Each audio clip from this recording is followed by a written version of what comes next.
Buenas, senhoras e senhores, tudo bem? Vamos lá. Bora falar de Roma antiga, então. É importante pra gente, né, um conteúdo relativamente pequeno na hora de se trabalhar em sala de aula, mas que revela um pouco sobre uma das civilizações mais importantes aí, né, da nossa antiguidade. E o fim de Roma, o fim do Império Romano do Ocidente, marca o fim marca o fim da nossa antiguidade de maneira geral. Né? Em 476 depois de Cristo nós temos a queda do Império Romano do Ocidente, e com a queda do Império Romano do Ocidente, a queda da antiguidade. Demorou? Bem, a localização geográfica de Roma, né, só para a gente se situar, fica ali na Península Itálica, né? Você sabe da Península Itálica, né, na botinha, né? Pode pôr na prova na botinha? Claro que não. Né? Mas você sabe, ele fica ali na saída para o mar Mediterrâneo, na Península Itálica. E a fundação de Roma tem duas origens, por assim dizer. Uma origem lendária, que é legal de contar, é uma historinha bacana, e uma origem histórica, que é a mais plausível. Né? A origem lendária dizia que dois filhos do deus Marte, né? Dois gêmeos, irmãos gêmeos, filhos do deus Marte. E é até interessante porque a religião de Roma é uma, já adiantando, né? É uma religião politeísta adaptada da religião grega. Né, porque o local onde Roma começa como uma grande civilização fazia parte de um domínio grego, né, na sua origem. Mas enfim, os irmãos gêmeos Rômulo e Remo, filhos do deus Marte, foram abandonados, por assim dizer, por seu pai adotivo, né, que seria o rei Amúlio, porque o rei Amúlio tinha medo de que Rômulo e Remo tomassem o poder dele. E olha que coisa interessante, ele manda matar Rômulo e Remo, o serviçal ali encarregado de fazer isso, né, não faz, né, não mata Rômulo e Remo porque acha muito cruel, e abandona os dois num cesto no rio Tibre.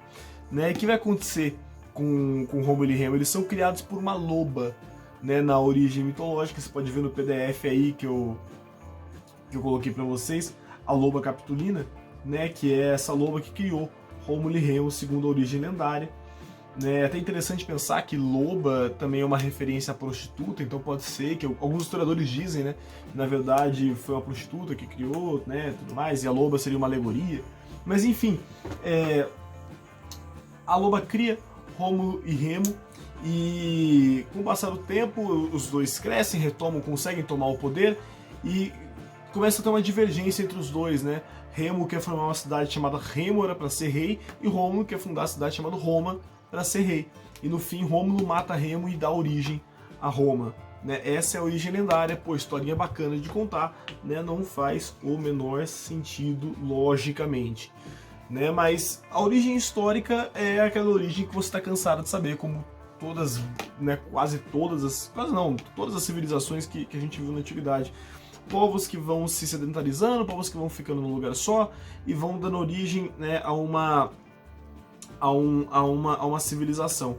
Senhores, a origem histórica está na junção de vários povos que habitavam aquela região da Península Itálica. Os gregos, como eu falei, os gauleses também, os etruscos que habitavam mais ao norte, e no centro-sul ali, pessoal, povos chamados italiotas, né, sabinos e latinos. Enfim, quando Roma se forma, né, enquanto uma cidade-estado, nós temos uma monarquia comandada por inicialmente reis italiotas e posteriormente reis etruscos. Reis que tinham o poder jurídico, tinham o poder religioso, tinham o poder espiritual, né, tinham um poder político, evidentemente, mas não tinham o poder legislativo. O poder legislativo ficava a cargo do Senado romano. O Senado romano, também chamado de Conselho dos Anciãos. E quem fazia parte desse Conselho dos Anciãos eram pessoas mais velhas, os patriarcas, por assim dizer, aquela noção de pátria e famílias, né? De novo, vamos evocar essa ideia aí. Quem fazia parte do Senado eram os chamados patrícios. Quem são os patrícios? Aguenta que daqui a 30 segundos eu falo para você. Comentando sobre a economia de Roma, uma economia voltada para a agricultura e para o comércio, uma coisa ligada com a outra, agricultura de trigo, uva, azeitona, para depois você ter o comércio de pão, vinho e azeite. Certo, senhoras e senhores? Vamos lá então falar da sociedade romana, porque essa divisão aqui, a gente sabe que Roma vai ter 3 períodos históricos pra gente. O período da monarquia romana, o período da república romana e o período do império romano. Certo? Vamos falar de cada um deles. Mas tem uma estrutura social que vai nos acompanhar durante toda essa jornada aí de Roma. Pelos 3 períodos de Roma, nós vamos ter uma divisão bem básica da sociedade aí. Nós vamos ter, pensando numa piramidezinha, né? Os patrícios no topo dessa pirâmide aí. E quem são os patrícios? Patrícios são a grande elite proprietária em Roma, né? Grandes proprietários de terra em Roma, pessoas que... Os grandes proprietários, de maneira geral, sua origem, né, o que se diz, está ligado com os parentes dos primeiros fundadores de Roma, né? São aquela noção dos grandes patriarcas que eu falei para vocês. Os patrícios, a grande elite proprietária de Roma. Logo abaixo dos patrícios, quem que nós temos? Nós temos os plebeus, né? Quem são os plebeus? Plebeus são a grande proporção, por assim dizer, de pessoas livres, de homens livres, das mais diversas funções possíveis, comerciantes, pequenos proprietários, e os plebeus são os encarregados pelo pagamento de impostos, né? São os que arcam com as cargas tributárias no geral. Depois nós temos os clientes. Quem são clientes? Clientes são agregados dos patrícios, por assim dizer. São agregados dos patrícios. São pessoas que vivem à mercê dos patrícios, geralmente funcionários diretos dos patrícios, pessoas que muitas vezes moram nas mesmas casas que os patrícios, né? São subordinados a eles, são agregados, é o melhor termo.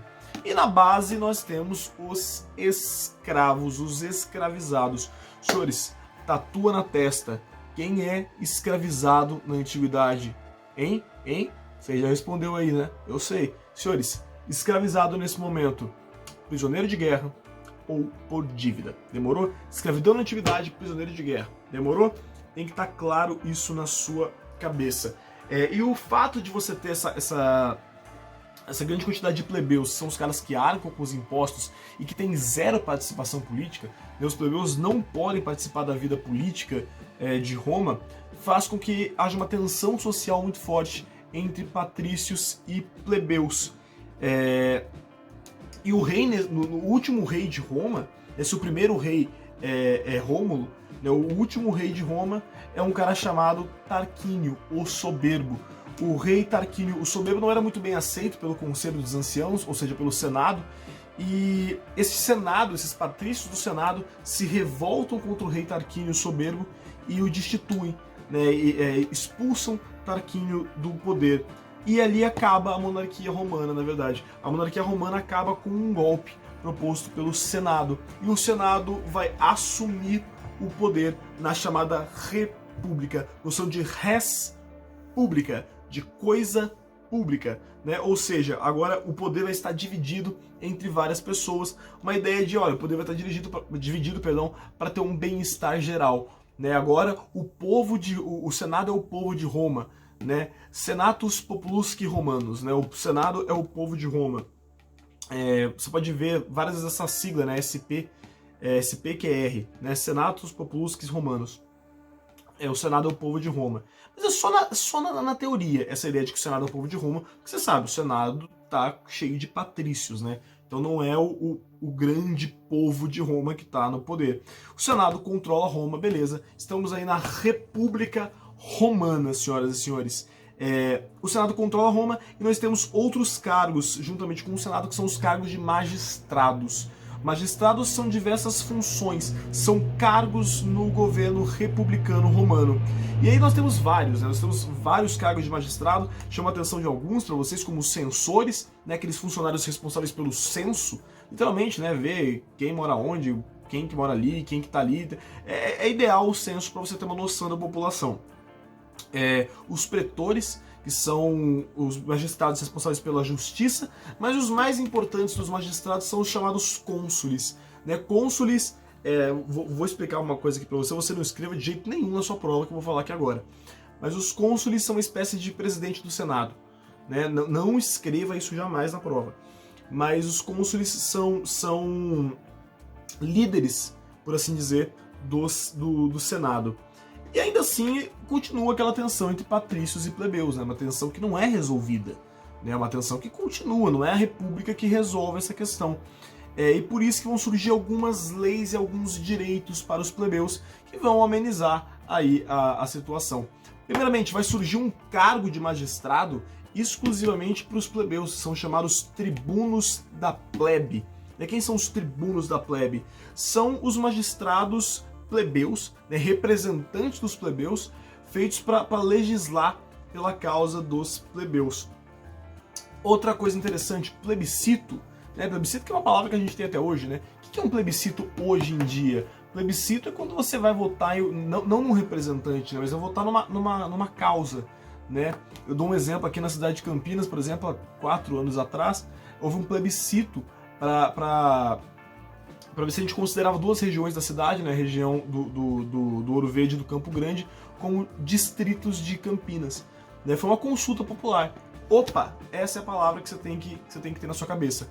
Consulta popular. Plebiscito é uma consulta à plebe, né? É ouvir a plebe. Não necessariamente o que a plebe está reivindicando vai ser colocado em prática, vai virar lei, etc. Mas você vai ouvir a plebe, você vai ter uma consulta à plebe, é um plebiscito. Belezinha? Suave? Outra coisa muito importante, o primeiro código escrito, né? Tá aí a fundação do famoso direito romano, que é base do nosso direito até os dias de hoje, né?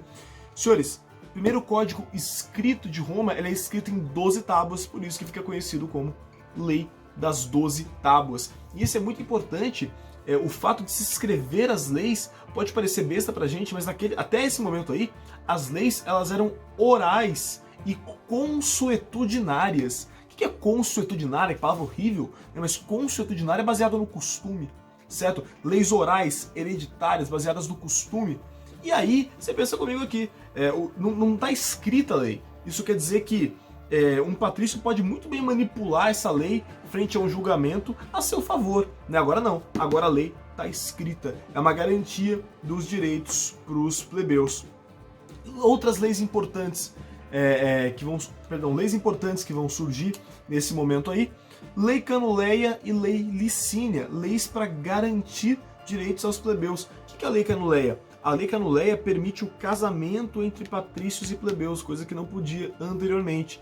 E a Lei Licínia acaba com a escravidão por dívidas. Leis, acontecimentos aí feitos para tentar amenizar essa tensão entre patrícios e plebeus. Por que Roma queria acalmar, né, o Senado romano queria acalmar a situação interna? Para poder mandar a cabo ali o seu projeto expansionista. Roma tinha um projeto expansionista, mas precisava resolver primeiro as suas questões internas. Resolvidas as questões internas, amenizadas ali as tensões, beleza, partiu expandir os territórios, né? E isso que Roma vai fazer: expandir território, aumentar a área de influência e conquistar escravizados, senhoras e senhores. Quanto mais você expande, está fazendo guerras, está dominando algumas áreas, está conquistando escravos. No século III a.C., Roma conquista a Península Itálica e parte para o seu grande objetivo, que é a conquista das regiões ao entorno do mar Mediterrâneo. Senhoras e senhores, o mar Mediterrâneo é super importante nesse momento. O mar Mediterrâneo liga áreas super valiosas, né? Ali o sul da Europa, a Ásia, a África, né? Pega o Oriente Médio ali. É uma região super importante para se praticar comércio marítimo. Qual que é o problema? Roma consegue conquistar várias áreas, mas tem uma grande rival ali. Tem uma cidade-estado no norte da África, ex-colônia fenícia, que domina uma boa parte do mar Mediterrâneo, que é Cartago. Cartago, senhoras e senhores, e evidentemente que Roma vai entrar em guerra contra Cartago. São as chamadas Guerras Púnicas, senhoras e senhores, Guerras Púnicas. Guerras entre Roma e os Punos, né? Punos, como eles chamavam os cartagineses, certo? O povo de Cartago. Então, quer dizer, são 3 grandes guerras púnicas. A primeira delas é pela região da Sicília, né, que Roma conquista. A segunda é a mais famosa. A segunda é a guerra em que os cartagineses são comandados por Aníbal, né, ou Hannibal. E Aníbal comanda muitas de suas tropas com elefantes de guerra, né? Deixei uma imagem para você no PDF, dê uma olhada. como uma revanche, né? Como uma revanche pela Primeira Guerra Púnica. E a Terceira Guerra Púnica é uma guerra não custa garantir, né? A Primeira Guerra foi um ataque dos romanos aos cartagineses, a Segunda Guerra foi uma revanche dos cartagineses, e a Terceira Guerra foi Roma garantindo, né, porque venceu as outras duas guerras, garantindo, olha, vamos impedir uma nova revanche, né, dos cartagineses, vamos atacar primeiro. E aí Cartago é arrasada, né, é destruída, e tem aquele mito que a gente não sabe se é verdade ou não, mas é uma lenda bacana de contar, de que Roma teria jogado sal em Cartago, né, para não nascer mais nada lá. Certo, senhoras e senhores, com a conquista das regiões dominadas por Cartago, o mar Mediterrâneo, todo o entorno do mar Mediterrâneo está dominado pelos romanos, que vão chamar carinhosamente aí o mar Mediterrâneo de Mare Nostrum, né? Agora você sabe, Mare Nostrum, né? Pode falar assim, ó, Mare Nostrum? Não, você tem que falar como? Tem que falar como italiano, meu Deus do céu, tem que falar como italiano? Mare Nostrum, beleza? É isso aí, certo? Senhores, caso você não tenha aprendido a falar italiano, quando as aulas voltarem presencialmente, eu explico pra você como que se fala italiano. Senhores, pois bem, esse projeto expansionista de Roma vai conquistar a Grécia, a Macedônia, o Egito, parte da Ásia, e quanto mais escravos, mais riqueza, mais gente trabalhando dentro do Império Romano. O Império Romano investe num sistema de estradas muito forte, né? Aquela famosa frase que você talvez já tenha ouvido falar, de todos os caminhos levam a Roma. Roma se torna uma cidade cosmopolita, que a gente chama, uma cidade grande que influencia as outras e que domina as outras. Tanto que Roma é uma espécie de... Olha, abre muitas aspas porque eu vou te falar aqui agora. Mas Roma é uma espécie de capital do mundo. Né? Porque capital do mundo, aquela coisa, os caras, né, naquele momento não tinham dimensão do que é o mundo, como a gente conhece hoje. Mas dentro daquele mundo que eles conhecem, Roma é uma espécie de capital do mundo. Vai até surgir uma nova classe social que fica ali entre os plebeus e os clientes, que são os cavaleiros, né, pessoas de dentro do exército romano que conquistam posições importantes porque vão dominando, vão conquistando outros territórios e assim vai. Mas ainda assim a estrutura permanece intocada, né, com os patrícios dominando e a tensão social aumentando cada vez mais. Porque você está conquistando território, mas esses territórios conquistados não estão sendo divididos entre todo mundo, mas na verdade os patrícios estão dominando esse território. Né? Então você tem uma concentração de terra cada vez maior entre os patrícios. Nesse momento vão surgir pra gente dois irmãos, Caio e Tibério Graco, que vão ser tribunos da plebe, né? Vão ser aquele cargo de magistrados para legislar pela plebe, e vão tentar resolver aí essa situação. Tibério Graco faz o quê? Propõe a chamada lei agrária. O que é a lei agrária? É uma lei para redistribuir as terras de maneira mais justa, uma espécie de... Não podemos usar esse termo ainda, mas uma espécie de reforma agrária, né? Uma redistribuição das terras para poder atender às demandas dos plebeus. Só que Tibério Graco faz um certo barulho, né, com essas suas ideias. O que acontece com ele é que ele é assassinado. Senhores, é importante que você entenda isso, né? O assassinato do Tibério Graco revela uma coisa muito clara pra gente. Os patrícios têm o poder político de Roma e eles não estão dispostos a abrir mão de nem um pouco desse poder político. Né? Surge Tibério Graco propondo uma lei agrária, o que acontece com ele? É morto. Aí vem o irmão dele, que é um cara chamado Caio Graco. O que o Caio Graco faz? O Caio Graco amplia a lei agrária e aumenta, né? Coloca outras coisas. Ele amplia a proposta da lei agrária, também propõe distribuição de trigo a preços baixos e evitar o desconto no soldo dos soldados, né? No salário dos soldados. Os soldados tinham descontado várias coisas, os equipamentos que usavam, né? A farda militar e tudo mais. Né? Quer dizer, o que acontece com o Caio Graco? Ele morre. Há uma divergência aí, tem gente que diz que ele foi assassinado, tem gente que diz que a pressão foi tão forte que ele se matou. Mas a questão é, Caio e Tibério Graco são mortos, né? Morrem, melhor dizendo, por conta dessa falta de abertura dos patrícios. Né? Não estão dispostos nem um pouco a abrir mão do seu poder político. Ok, a república está em crise. E nesse momento começam a emergir as figuras dos generais romanos, cada vez mais fortes na política, né, na sociedade de maneira geral. E três grandes generais romanos fazem um acordo que é aceito pelo Senado, e formam uma nova forma de governo dentro da República Romana, o chamado Triunvirato. Triunvirato, né? 3 generais comandando ali de maneira mais incisiva essa República Romana, né? Primeiro Triunvirato, 3 pessoinhas pra gente: Júlio César, Crasso e Pompeu, né? São 3 grandes generais aí. Júlio César tinha um apelo muito grande dos plebeus, era uma grande liderança dos plebeus, e Crasso, na verdade, ele morre pouco tempo depois da formação desse triunvirato.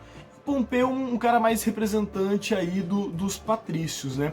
E lógico, vai começar uma tensão entre os dois, né? Uma rusga entre os dois, entre Pompeu e Júlio César, e estourou uma guerra entre Pompeu e Júlio César, vencida por Júlio César. Inclusive, Pompeu é morto no Egito, e Júlio César vai conferir se ele está morto mesmo lá no Egito. Ele vai lá e conhece o faraó do Egito, né? O cara chamado Ptolomeu, que era casado com a sua irmã, né? Era muito comum irmãos se casarem, né, naquele momento no Egito, e a irmã de Ptolomeu, uma faraó chamada Cleópatra. O que acontece? Eles estavam disputando o poder. Ptolomeu e Cleópatra disputavam para ver quem seria faraó do Egito. Ptolomeu, como um presente de boas-vindas a Júlio César, exibe a cabeça, né, de Pompeu. Dizem que Júlio César ficou horrorizado com essa situação, né? E como todo mundo muito horrorizado, o que ele faz? Né? Ele vai lá e se relaciona com Cleópatra. Né? Ele se relaciona com Cleópatra. Júlio César tem um caso romântico muito forte com Cleópatra. Mas enfim, Júlio César ele domina Crasso e Pompeu, né? Crasso morre, Pompeu morre também, e Júlio César se torna uma espécie de ditador de Roma, né? O ditador naquele momento era uma pessoa que assumia para conter os problemas por um período de alguns meses, né? De 6 meses. Mas enfim, ele se torna um ditador de Roma, e ele reorganiza as finanças, cria outras colônias e distribui terras, né, para a população plebeia. E ele evidentemente que desagrada os patrícios, que armam uma emboscada e assassinam Júlio César nas escadas do Senado romano, né? Novamente, perceba como esses patrícios, melhor dizendo, eles não estão dispostos a nem um pouco de abrir mão dos seus privilégios, né, nesse momento. Tanto tem aquela famosa frase, dizem também, né, de quando Júlio César foi assassinado, que ele fala: até tu, Brutus, filho meu, né, até tu, Brutus, porque Brutus era um sobrinho de Júlio César que cresceu na sua casa como se fosse seu filho, né, e Júlio César e Brutus estava lá no meio, né, fazendo parte da conspiração para assassinar o seu tio Júlio César. Até tu, Brutus, né? Enfim, é formado um segundo triunvirato depois disso aí. Lépido, Marco Antônio e Otávio. Otávio, sobrinho também de Júlio César. Né? Esse é um ponto da história que parece um pouco novela mexicana, né? Vamos fazer novela mexicana aqui então, vamos contar fofoca. Né? Professor Hugo de Química que fala que história é fofoca das antigas. Eu fico horrorizado quando ele fala isso, aí eu penso e falo, né? Faz sentido algumas coisas. Né? Fofoca antiga então. Né? @ professor Hugo, né? Essa é pra você. Né? Mas @ fofoca antiga pra você também. Senhores, Marco Antônio também vai pro Egito. E também se relaciona com Cleópatra. Olha a novela mexicana. Só que quando o Marco Antônio vai pro Egito se relacionar com Cleópatra, ele era casado com a irmã de Otávio Augusto. Com a irmã de Otávio Augusto. Olha a treta aí. O que ele faz? Ele se separa da irmã de Otávio, que se chamava Otávia, certo?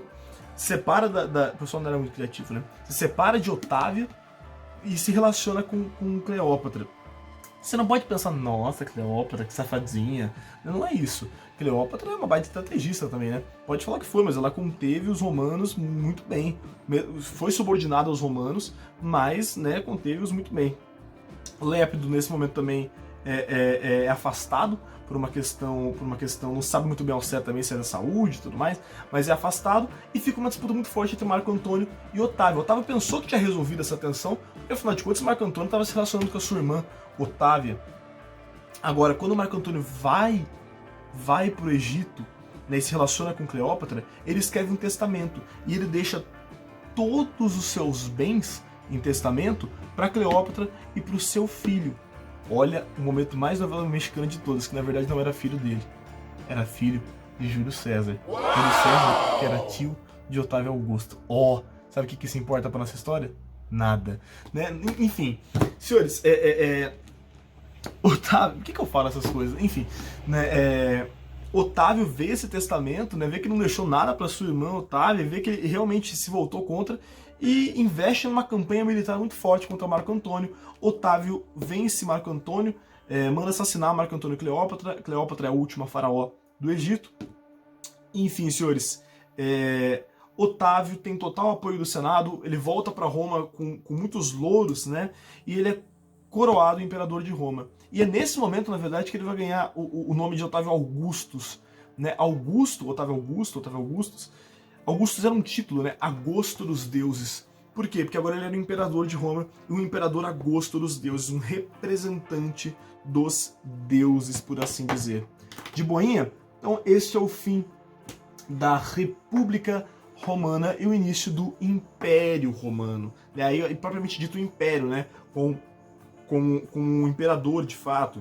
Senhores, Otávio Augusto vai intensificar uma política que já existia desde a época da República Romana, que é a chamada política do panis et circenses, ou pão e circo, né, senhoras e senhores? A política do pão e circo. O que é a política do pão e circo? Olha, para controlar a plebe, para não deixar que a plebe se revolte, eu faço uma política aqui de alimentar e dar entretenimento. É dar alimento e entretenimento para os plebeus. Senhores, o que era o alimento? Era distribuição de trigo, né? Distribuição gratuita de trigo para a plebe. E o circo? Circos são atividades culturais. Chama a atenção de duas para vocês: os circos máximos, né? Aquela corrida de bigas, você pode ver também no seu slide aqui, beleza? No seu PDF, né? A corrida de bigas, essas arenas das bigas, e o Coliseu, né? O Coliseu que você sabe também, né? Super famoso ao longo da história. Tem uma imagem, caso você, né, viveu em Marte sua vida inteira e nunca viu o que é o Coliseu, né? Tá aqui uma foto também no PDF, né? Uma vez um aluno perguntou para mim: nossa, professor, como é que eles assistiam no Coliseu se ele é inteiro quebrado? Né? É aquela coisa. Né, o Coliseu não era quebrado, né, se desgastou com o tempo, né, gente. Aconteceu muita coisa no Império Romano para cá, incluindo 2 guerras mundiais só no século XX, né. Enfim, o Coliseu era o lugar de embate dos gladiadores, né, onde os gladiadores os gladiadores se enfrentavam com animais ou muitas vezes entre si. Quem eram os gladiadores? Quem eram esses combatentes aí? Os gladiadores eram escravizados, né? Escravizados. Chama a atenção de um gladiador em especial, que é o Espartacus, né? Espartacus, responsável pela maior revolta de escravos do Império Romano. Ele conseguiu articular cerca de 70 mil escravos. Isso revela duas coisas, né? Primeiro, como Espartacus era monstro, né? Porque ele conseguiu articular 70 mil escravos para uma revolta. E outra coisa, como tinha escravizado em Roma. E uma terceira coisa, olha o tamanho do Império Romano. Se dá para ter 70 mil escravizados se revoltando e tem outros ainda, é porque esse império é realmente muito grande, né? Um dos maiores impérios que a humanidade já viu. Mas enfim, senhoras e senhores, tá aí o entretenimento, né, da plebe, os circos máximos e o Coliseu, né, a batalha de gladiadores. Demorou? De boinha? Pois bem, o Império Romano estava ficando realmente muito grande, e chega um momento em que o imperador Otávio Augusto resolve parar com as guerras expansionistas, resolve dar um fim às guerras expansionistas. E o fim das guerras expansionistas tem um nome em latim, difícil para a gente entender em português, é a chamada Pax Romana. Olha, meu aluno, é difícil para entender português, mas você que foi meu aluno, né, que sabe falar em pelo menos 5 idiomas e está aprendendo outros 3, né, sabe o que significa Pax Romana, né? É o quê? Essa aí nem a pessoa única sabe, mas você sabe, hein? Qual que é? É a paz romana. Paz romana, Pax Romana. Mas vamos lá. A Pax Romana é o fim das guerras expansionistas. Rapaz, a Pax Romana, ela tá diretamente ligada com a crise do Império Romano. Acompanha comigo aqui. A Pax Romana é o fim das guerras expansionistas, certo? Se é o fim das guerras expansionistas, quer dizer, de onde vêm os escravos de Roma? Vem das guerras de expansão, né? Vale lembrar, escravidão na antiguidade, prisioneiro de guerra.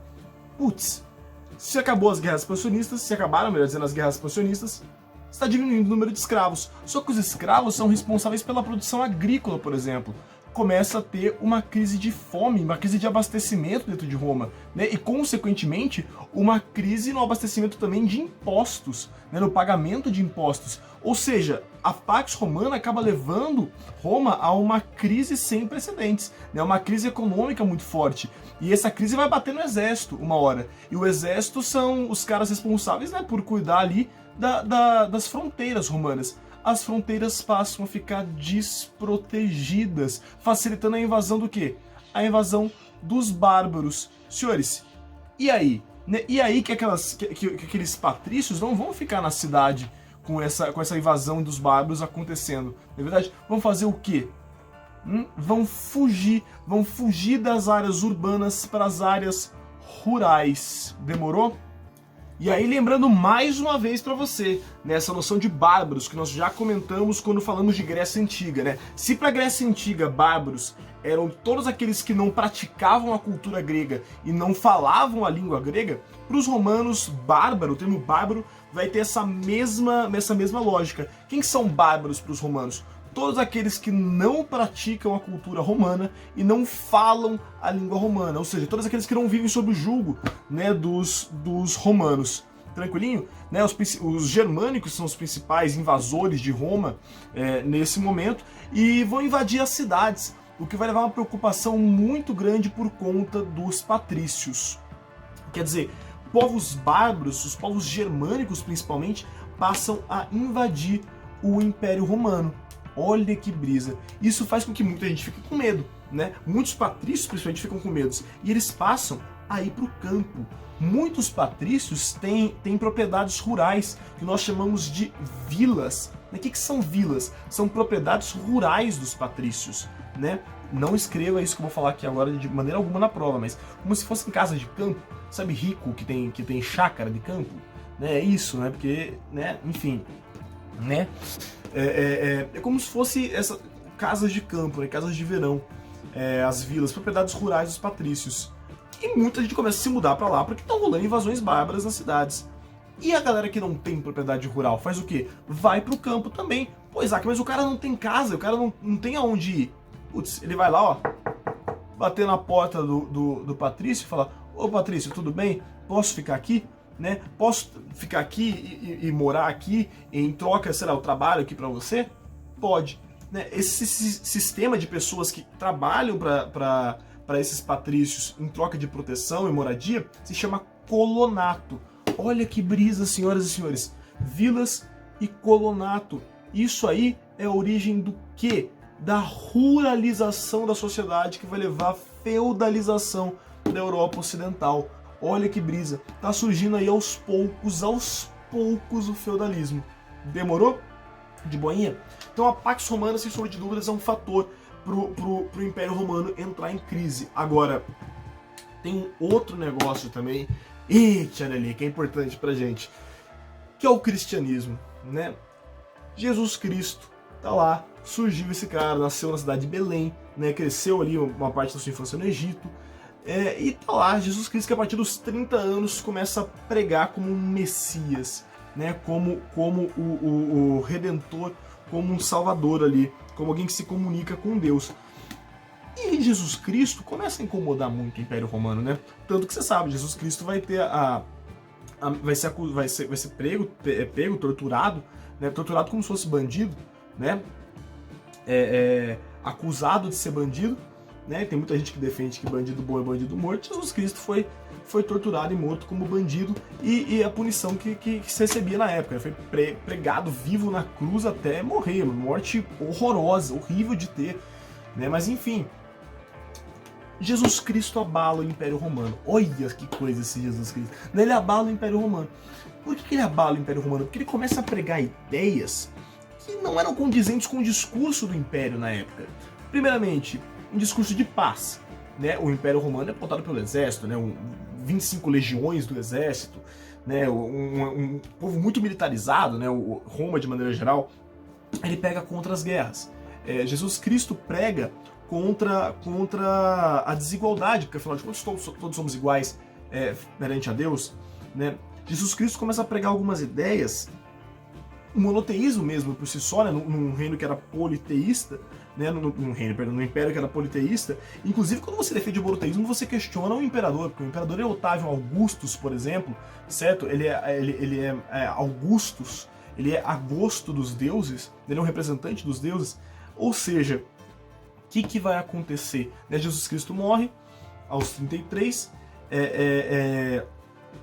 mas os seus discípulos espalham a ideia, o cristianismo vai crescendo, vai crescendo, vai crescendo, vai crescendo, e chega uma hora que está incomodando muito o cristianismo, e é até interessante, porque o cristianismo não é uma religião qualquer, né? Porque ele incomoda muito o Império Romano. O Império Romano era relativamente tolerante com outras religiões, mas com o cristianismo não foi, porque atacou diretamente as suas bases, né? Enfim, o que o Império Romano passa a promover é uma caça aos cristãos, principalmente o governo de Nero, né, muito marcado pela caça aos cristãos, né? Mas enfim, caçar os cristãos, literalmente, proibir o culto, caçar esses cristãos, escravizar cristãos, colocar cristãos como gladiadores, né, para lutar no Coliseu. Só que o cristianismo não para de crescer. Não para de crescer porque é uma ideia que compra muitos plebeus, principalmente, né? Essa noção de que todos somos iguais perante a Deus, então, tipo, por que eu pago esse tanto de imposto?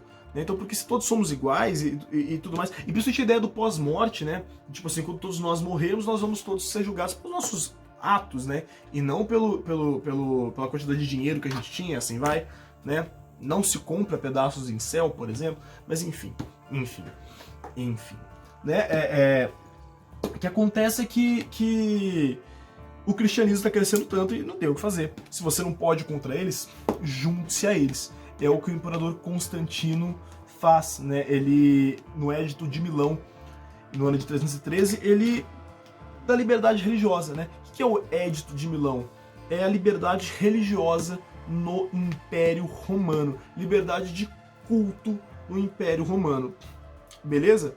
E vai crescendo, e vai crescendo. E o cristianismo vai crescendo, vai crescendo, vai crescendo, vai crescendo, até que chega o momento que o imperador Teodósio oficializa, através do Edito de Tessalônica, o cristianismo. O cristianismo se torna a religião oficial do Império Romano. E aí é até curioso, porque o que passa a acontecer é o contrário do que vinha acontecendo. É uma perseguição aos pagãos, aos povos pagãos. Ok, o Império está em crise, está difícil administrar essa crise, de uma queda na produção, né? As pessoas estão indo para os campos, está rolando uma ruralização do Império Romano, né? Ou seja, a força produtiva dentro das cidades caiu absurdamente, também cai a arrecadação de impostos, não tem mais escravizado, o Império, as fronteiras estão enfraquecidas, o Império Romano está sendo invadido por bárbaros, tá aquela confusão toda. É o momento de uma divisão. Né, o Império Romano se fragmenta em dois polos, em duas sedes administrativas.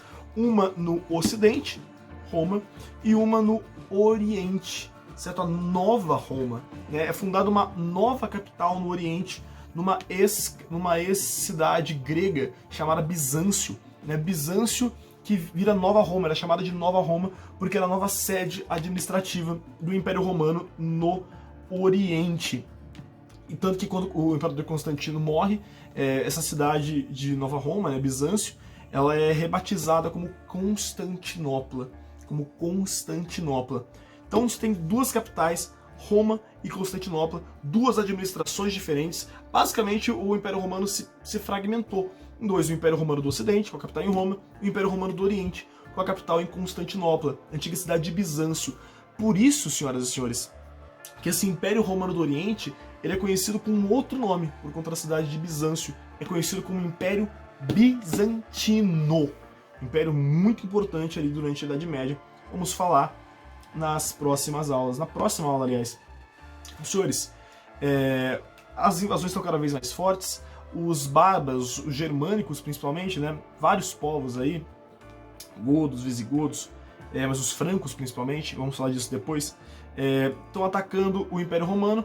O Ocidente não consegue resistir como o Oriente. O Oriente, Constantinopla, é uma cidade muito rica, um importante entreposto comercial, né, onde fica ali hoje Istambul.